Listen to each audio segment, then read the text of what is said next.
La question de la polygamie est l'un des sujets qui continue de soulever beaucoup de débats encore aujourd'hui, dans les sociétés arabo-musulmanes ou ailleurs. Et quand on essaie de méditer le Coran d'un point de vue féminin ou masculin d'ailleurs, on arrive toujours devant des versets qui semblent contredire le bon sens. Et on s'arrête et on se demande, mais mon Dieu, pourquoi est-ce que tu dis ça? Qu'est-ce que cela signifie? Pourquoi parfois quand je lis tes versets, j'ai l'impression que tu donnes tellement d'avantages aux hommes? Et les hommes aussi qui ne méditent pas le Coran, ils comprennent à tort que Dieu leur donne certains avantages qui seraient injustes envers les femmes. Or Dieu est juste.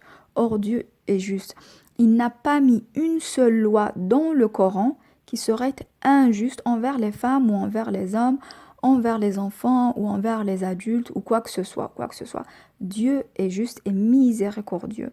Et nous allons voir aujourd'hui comment lire Surat An-Nisa, comment la comprendre et que signifie le verset qui évoque la polygamie en islam. Bienvenue dans ce podcast où on parle de spiritualité, de féminité et de Dieu. Donc le verset qui évoque la polygamie, c'est un verset de la sourate des femmes, c'est le verset 3. Et ce verset, il apparaît directement après un verset très très très important qui évoque les orphelins. Les orphelins et la façon dont on doit gérer leur argent, l'argent des orphelins. Et les versets qui suivent le verset sur la polygamie parlent aussi des orphelins et comment on doit les traiter. Il faut savoir que la question de la polygamie est évoquée uniquement dans ce verset, alors que la question des yatama, les yatama ce sont les orphelins, est évoquée au moins 23 fois. 23 fois ce sont les occurrences que j'ai recensées de façon un peu grossière, c'est-à-dire en faisant un recensement très superficiel sur Internet. Mais si je devais chercher encore plus, peut-être qu'il y a plus d'occurrences. Mais il faut savoir que le mot orphelin apparaît au moins 23 fois dans le Coran. C'est dire à quel point cette histoire des orphelins est ultra importante. Et la question de la polygamie, Dieu en parle uniquement parce qu'il parle des orphelins. Alors que dit Dieu dans ce fameux verset qui évoque la polygamie, où Dieu permet aux hommes d'épouser 4 femmes.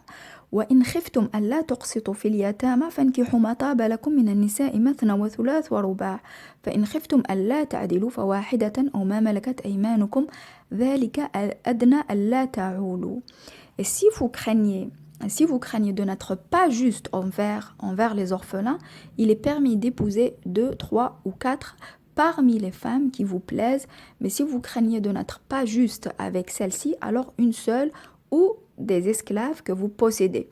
Cela afin de ne pas faire d'injustice ou afin de ne pas aggraver votre charge de famille. Donc, ce verset qui semble très clair, très, très direct, ne l'est pas du tout. C'est-à-dire, ce n'est pas qu'il soit pas direct, mais il y a beaucoup de choses qui sont renfermées dans ce verset. Que dit Dieu dans ce verset? وَإِنْ خِفْتُمْ أَلَّا تُقْسِطُوا. Que veut dire qist? Et si vous craignez de ne pas être juste.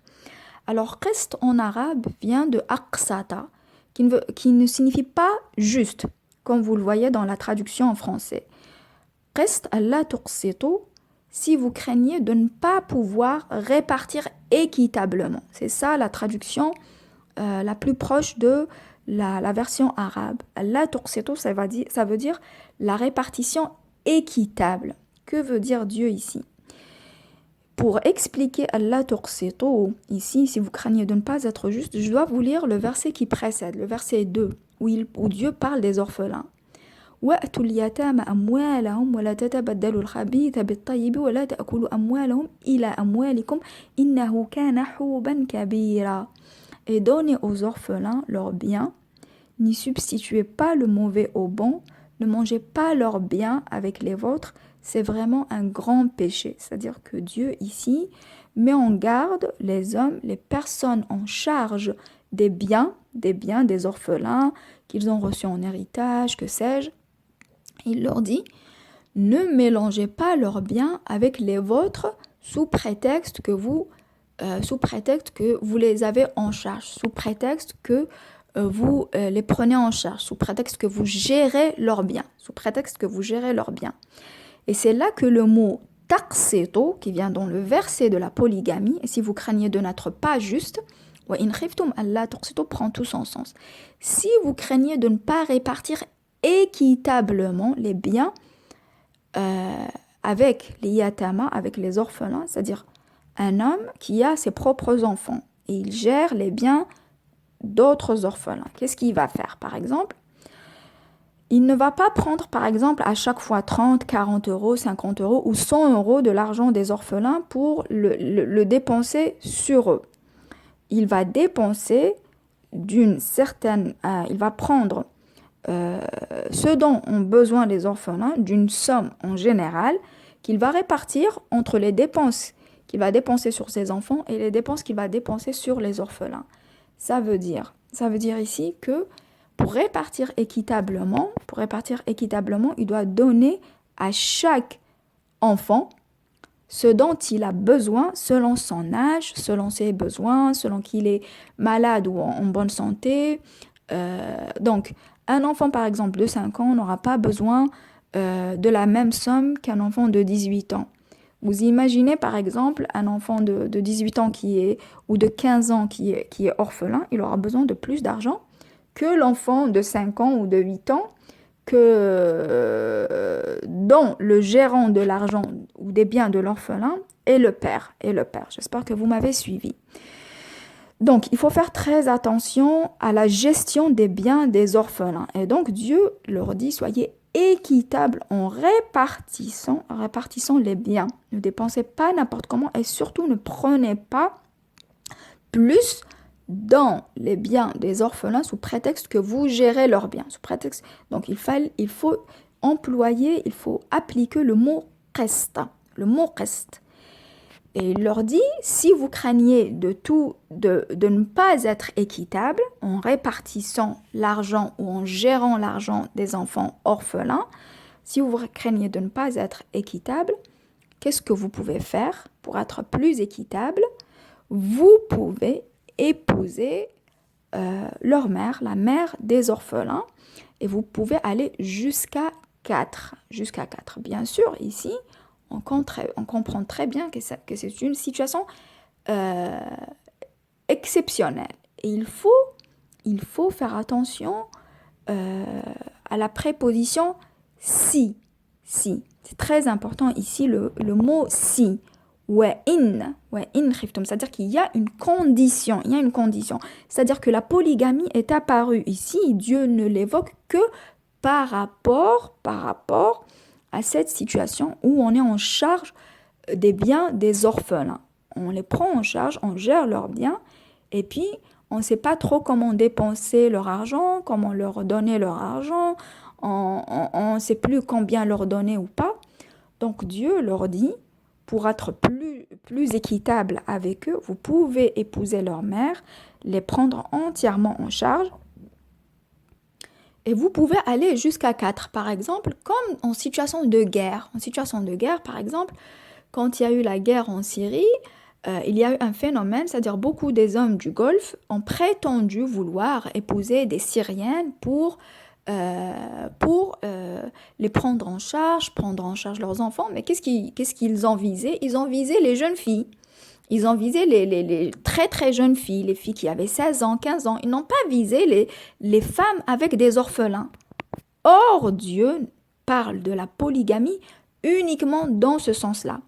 Est-ce que ça veut dire qu'à l'époque, quand est apparu l'islam, qu'il n'y avait pas de polygamie? Non, bien au contraire.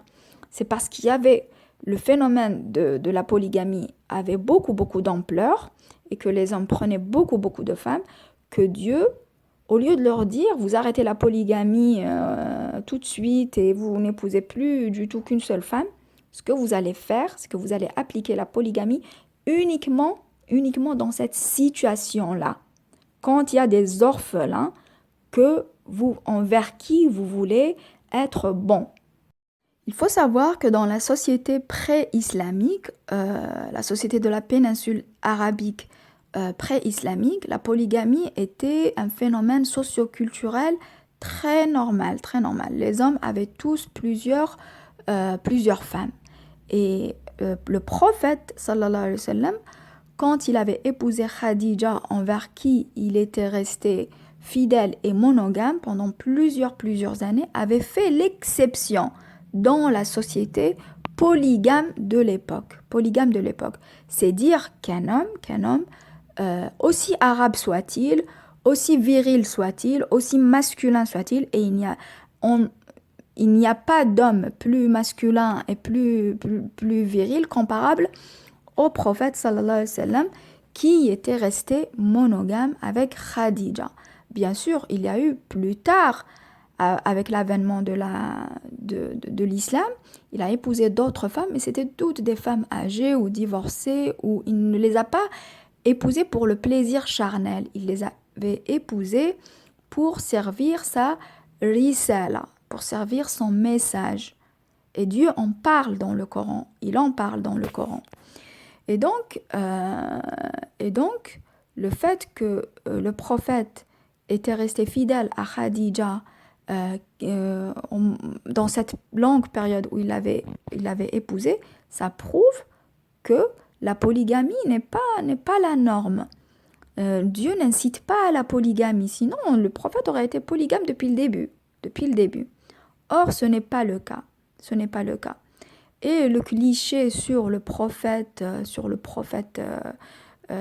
comment dirais-je, le prophète qui suit uniquement son instinct, sa libido, tout ça, bien sûr, c'est juste pour salir et pour détruire l'image du prophète, sallallahu alayhi wa sallam. Donc je reviens, je disais que oui, la polygamie était un phénomène très courant dans la société pré-islamique, mais Dieu leur a dit, voilà, quand il y a un phénomène, quand il y a une situation avec des orphelins, que vous voulez leur venir en aide, que vous êtes en charge de leurs biens, que vous voulez être bon envers eux, vous pouvez épouser leur mère, la mère des orphelins, pas n'importe quelle femme, la femme qui vous plaît, non. Parce qu'on va voir ailleurs, quand Dieu parle de l'héritage, il n'évoque pas la deuxième femme. Il parle uniquement d'une seule femme quand il parle de l'héritage. Il parle uniquement d'une seule femme. Donc, il leur dit, oui, vous pouvez épouser. Et là, on voit toute la responsabilité que Dieu met sur les épaules de cet homme qui veut accueillir, qui veut prendre en charge ses orphelins. Il leur dit, non seulement tu dois répartir équitablement les biens que tu gères entre tes enfants et les orphelins, mais en plus, tu devras être juste. Tu devras être juste dans ton attitude, dans la façon dont tu te comportes avec les orphelins. Alors, bien sûr, ils ont traduit, qu'est-ce qu'ils ont fait? Uniquement pour justifier la polygamie, ils ont cru que la justice dont Dieu parle ici, en fait, Dieu, quand il dit فَإِنْ خِفْتُمْ أَلَّا تَعْدِلُوا فَوَاحِدَةً أَوْ مَا مَلَكَتْ أَيْمَانُكُمْ. L'adala ici, la justice dont il parle la justice ici, dont il parle dans le verset, si vous craignez de ne pas être juste avec celle-ci, c'est une mauvaise interprétation. Juste avec les orphelins, c'est-à-dire vous avez pris en charge des orphelins, je vous dis de répartir de façon équitable les biens, mais non seulement vous allez répartir équitablement les biens, mais d'être juste dans votre comportement, c'est-à-dire de leur donner de l'attention, de leur donner de l'amour, de bien les éduquer, d'être sûr qu'ils mangent bien, qu'ils dorment bien, qu'ils vivent proprement. Et Dieu ne leur impose rien. Il leur dit, si vous voyez que vous ne pouvez pas être juste envers les autres orphelins, inutile de prendre une deuxième, une troisième, une quatrième femme. Donc Dieu, je ne vous impose rien. Je vous donne une solution qui va vous permettre d'avoir des hasanat, qui va vous élever dans votre pratique et votre iman et votre foi, mais je ne vous impose pas, parce que moi je vous demande d'être équitable et je vous demande d'être juste envers les enfants, pas avec les femmes. Parce que avec les femmes, en fait, que l'homme va épouser, il ne sera pas juste. Il ne sera pas juste. Et Dieu ne lui demande pas d'être juste envers les 4 femmes qu'il va épouser. Il leur dit, juste comportez-vous bien avec elles. Et il leur dit juste d'être bien, d'être bon envers ces femmes. Il ne leur dit pas de les aimer toutes de la même manière. Et d'ailleurs, il est connu que Rasul n'a aimé que 2 femmes. Il a aimé Khadija radiyallahu anha et il a aimé Aïcha. Et Aïcha, il l'a épousée et elle était dans un contexte polygame. Elle était très jalouse des autres femmes et Dieu répétait tout le temps, Rasul, le prophète répétait tout le temps que il aimait Aïcha plus que tout. Que Aïcha était son amour. Il le disait devant les sahaba, devant tout le monde. Donc, les autres femmes savaient très bien que Aïcha était la préférée du prophète. Bien sûr, on va nous dire que oui, Aïcha, il a épousé à 9 ans, nanani, toute cette histoire qui veut absolument rien dire et qui ne colle absolument pas à la personnalité du prophète. Tout ça, c'est le simplisme religieux superficiel pour justifier le mariage avec des petites jeunes filles, des adolescentes, voire même des préadolescentes avec certains religieux wahhabites qui justifient ces pratiques scandaleuses. Donc, la question de la justice entre les femmes, elle est même pas posée parce que Dieu le sait qu'un homme ne va pas aimer plusieurs femmes. Il va aimer une seule femme. Et il sera polygame uniquement dans le contexte où cet homme veut prendre en charge des orphelins. C'est-à-dire, il y a une femme veuve, elle a des enfants. Cet homme, pour une raison ou pour une autre, il s'est retrouvé en charge des biens de ses enfants. Ou bien il veut faire le bien, il veut faire une bonne action, amal salih, pour se rapprocher de Dieu, mais Dieu le met en garde. Il lui dit, tu vas être équitable et tu vas être juste dans la façon dont tu vas traiter les enfants, Donc la question ici, tout le tralala sur l'histoire de la polygamie, elle n'a pas du tout le sens qu'on lui donne. Et si la polygamie était aussi naturelle que ça, on verrait tous les hommes musulmans polygames. Or non, il y a beaucoup d'hommes très normaux et qui ne se voient pas épouser plusieurs femmes. Et bien sûr, les interprétations simplistes qu'on donne à la polygamie en islam, c'est que, en fait, c'est le pendant de la tromperie ou ou de l'adultère, par exemple. C'est ça. On vous dit que oui, en islam, l'islam, c'est une religion non hypocrite. Bien sûr que l'islam, c'est pas une religion hypocrite. Mais Dieu n'a pas permis aux hommes d'épouser 4 femmes pour le plaisir, pour le désir, pour le plaisir charnel ou quoi que ce soit. Non, non, non, non. Ça n'est évoqué à aucun moment dans le Coran. Aucun moment. Et le verset, si les hommes méditaient ce verset, ils verraient qu'il contient une énorme responsabilité sur leurs épaules. Parce que la femme, elle n'est pas, il impose pas à la femme d'épouser, par exemple, un homme orphelin et de prendre en charge les enfants d'un homme orphelin. Pas du tout. Cette responsabilité de s'occuper des enfants orphelins incombe aux hommes. Mais bien sûr, Dieu leur laisse la liberté. De le faire. Mais si jamais vous le faites, vous avez tout intérêt à être équitable et juste. Et si vous ne le faites pas, il y a une très grande punition qui vous attend. Et le châtiment qui attend les hommes qui profitent des biens des orphelins ou gèrent mal leurs biens ou ne sont pas équitables, c'est un châtiment qui fait plutôt peur. Inna alladhina ya'kuluna amwala al-yatama dhulman innama ya'kuluna fi butunihim naran wa sayaslawna sa'ira. Ceux qui mangent injustement, ceux qui disposent injustement des biens des orphelins ne font que manger du feu dans leur ventre, ils brûleront bientôt dans les flammes de l'enfer. C'est-à-dire que ces personnes-là, ces hommes-là qui profitent qui profitent des biens des orphelins, qui ne rendent pas les biens des orphelins à ces orphelins, non seulement ils souffriront en enfer, mais on peut imaginer que la vie d'ici-bas sera aussi une souffrance. Donc tout ça, si on relit la Sourate An-Nisa, les versets jusqu'au verset 10, Dieu ne parle que des orphelins. Il ne parle pas de la polygamie. Par la suite viendront les versets sur l'héritage. Et dans l'héritage, Dieu n'évoque pas la deuxième, la troisième, la quatrième femme.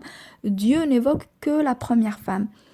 Et c'est là qu'apparaît la justice de Dieu. C'est-à-dire que lorsque un homme épouse une deuxième, troisième, quatrième femme pour l'héritage, imaginons un milliardaire, multimilliardaire. Il peut épouser 4 femmes. Pas nécessairement qu'il aura des relations intimes avec cette femme. Si cette femme, par exemple, est âgée, qui n'a aucun désir envers elle, il peut l'épouser. Il peut la prendre en charge, par exemple, leur acheter une maison, les inscrire dans des écoles, subvenir à leurs besoins. C'est ce que veut dire cette ayah, c'est ce que veut dire ce verset. C'est ce genre de configuration, pas n'importe quel homme qui est complètement largué, et puis il va essayer de pratiquer la polygamie juste pour le désir charnel. Non, il n'y a rien de tout ça dans le Coran. Et donc voilà, comme je disais, dans les versets de l'héritage, Dieu n'évoque pas la deuxième femme. La deuxième femme n'hérite pas. Et c'est tout à fait logique parce que un homme qui épouse une femme pendant 20 ans, 30 ans, et puis un jour il décide d'épouser une deuxième femme, ben, ce serait injuste. On va dire qu'il va rendre l'âme, disons, quelques mois après avoir épousé la deuxième femme. Ce serait injuste de partager l'héritage qui revient à la deuxième femme avec la deuxième femme. Ça, c'est injuste. Et ça, c'est pas dans le Coran. Ça, bien sûr, c'est pas dans le Coran. Donc, Dieu protège les femmes. Et la question de la polygamie, si par exemple un couple décide d'accepter cette responsabilité de la polygamie, bien sûr, la première femme doit être au courant et accepter cette situation. Et il y a certaines femmes qui peuvent l'accepter. Mais comme je le disais, l'homme, il ne va pas épouser la femme pour sa beauté, pour sa jeunesse, pour sa fraîcheur. Non, il va l'épouser parce que c'est une femme dans le besoin, c'est une femme qui a du mal avec ses enfants. Voilà. Comme je disais, par exemple, dans l'exemple des guerres où, par exemple, en Syrie, beaucoup de femmes se sont retrouvées seules, alors qu'il y a des multimilliardaires qui peuvent les épouser, mais ça ne veut pas dire que ces hommes-là vont avoir des relations privées avec toutes ces femmes, quoi que ce soit. Si un homme veut faire le bien, il n'a qu'à prendre en charge cette femme et ses enfants. Et beaucoup de femmes peuvent très bien se contenter de cette configuration-là. Si on prend une femme qui est dans la guerre, qui vit dans une tente, la pluie et le froid sur elle et ses enfants, et qu'elle peut aller vivre dans une maison propre avec ses enfants et tout, qui a de l'argent qui lui arrive chaque mois, et qui a un livret de famille, qui a un contrat de mariage, on va dire, qui n'est pas livré à elle-même, elle et ses enfants, bien sûr, ça apporte beaucoup de... Cette configuration de la polygamie peut apporter un très grand équilibre social parce que on a beau dire que l'État construit des foyers, mais les foyers, c'est une catastrophe. Les foyers, c'est une catastrophe pour les enfants. Les enfants se font violer, les enfants se font maltraiter, les enfants sont parfois arrachés à leur mère parce que la mère, parfois, ne peut pas subvenir aux besoins des enfants. C'est une catastrophe, les foyers. Et c'est pas du tout une solution pour la question des orphelins. Donc, quand on médite bien le Coran, on comprend très bien la sagesse de Dieu. Mais ce sont les êtres humains qui sont hypocrites et qui ne veulent pas comprendre les mots de Dieu, qui ne veulent pas les appliquer tels qu'ils sont et qu'ils pensent que Dieu donne l'avantage aux hommes. Non, Dieu donne beaucoup plus de responsabilités aux hommes dans le Coran qu'aux femmes. Au contraire, Dieu protège les femmes dans le Coran. Il les protège dans chaque verset qui évoque les femmes. Et à chaque fois, il rappelle aux hommes, soyez bons envers les femmes, soyez bons envers les femmes. Voilà, ne les traitez pas mal. Donc la question de la polygamie est une question très très importante. Bien sûr, les lectures comme celles que je viens de vous proposer, elles sont défendues par certains ulamas ou certains prédicateurs. Enfin, je vais pas dire prédicateurs, mais certains, soit des hommes religieux, des islamologues, mais ils sont pas nombreux. Ils sont pas nombreux parce que tout le monde est obsédé par l'idée de ta'addud, c'est-à-dire le fait d'avoir plusieurs femmes. Non, la polygamie pour des raisons charnelles, c'est une programmation socio-culturelle, c'est-à-dire que quelqu'un qui grandit dans une société polygame, il ira directement vers la polygamie. Comme par exemple les sociétés occidentales programment les hommes pour la tromperie et l'adultère, comme elles ont fini par programmer les femmes aussi pour l'adultère et la tromperie, et qui est devenu tout à fait normal et quelque chose dont on doit être fier. Or non, non, non. L'adultère ou la tromperie, c'est une exception dans les couples. Elle devrait être une exception dans les sociétés. Elle ne devrait pas être une norme. C'est devenu une norme parce que les médias et la culture l'ont voulu. Voilà, l'ont voulu, comme on a normalisé et on a plein d'autres choses, plein d'autres pratiques nouvelles et avec Netflix et tout ça. Donc, l'adultère, c'est l'exception. Ce n'est pas la norme. Les êtres humains n'ont pas nécessairement envie de tromper, d'être infidèles, de mentir, de suivre leur libido comme des animaux. Non, les êtres humains n'ont pas envie de ça. Mais quand ils vivent un matraquage médiatique et culturel qui les pousse constamment vers ça, tout le temps, ils finissent par normaliser la chose. Et puis ils vous disent, oui, en islam, il y a la polygamie pour prévenir l'adultère. Non, la polygamie n'est pas faite pour prévenir l'adultère. La polygamie, Dieu l'a permise uniquement pour protéger les orphelins. S'il n'y a pas cette configuration-là de protection des orphelins, la polygamie n'a plus lieu d'être. Donc voilà. Et les sociétés peuvent interdire la polygamie comme elles peuvent le permettre. Surtout en temps de guerre, quand il y a beaucoup de femmes qui se retrouvent avec leurs enfants livrés à elles-mêmes, ce qui peut produire des phénomènes de prostitution qui se généralisent, des enfants qui tombent dans la délinquance, tout ça. Ce fameux verset 3 de Surat An-Nisa vient en parler. Il est très profond, ce verset de Surat An-Nisa. J'espère que ce podcast apportera la lumière sur ce sujet. Si vous avez des questions, des commentaires, vous pouvez les laisser. Cela me fera plaisir de les lire. N'oubliez pas de vous abonner et de m'attendre dans le podcast prochain. Au revoir.